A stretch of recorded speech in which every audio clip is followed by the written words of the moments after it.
ઓખા આખલાના ત્રાસથી વધુ એક માનવ જિંદગી હોમાઈ।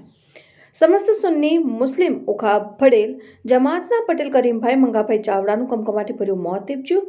ઓખામાં તમામ જાહેર વિસ્તારોમાં કાયમ માટે રખડતા ઢોર અને ખૂંટિયાનો ત્રાસ રહેલ છે।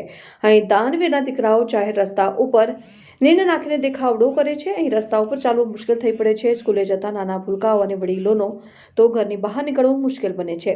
દરરોજ જાહેર રસ્તા ઉપર ખૂંટિયાની લડાઈ વાહનને નુકસાન પહોંચાડે છે અને અનેક લોકોના હાથ પગ ભાંગે છે।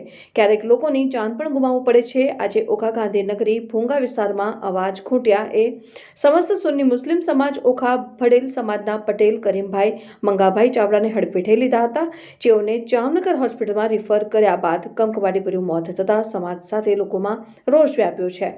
તંત્રને અનેક વખત મૌખિક અને લેખિત રજૂઆત કરવા છતાં કોઈ જ કાર્યવાહી થઈ નથી, પરંતુ હવે તાલુકામાં આ અંગે ઘટતું કરવા અને જાહેર રસ્તાઓ પર નીણ નાખતા દાનવીરના દીકરાને રોકવા લોકમાંગ ઉઠી છે।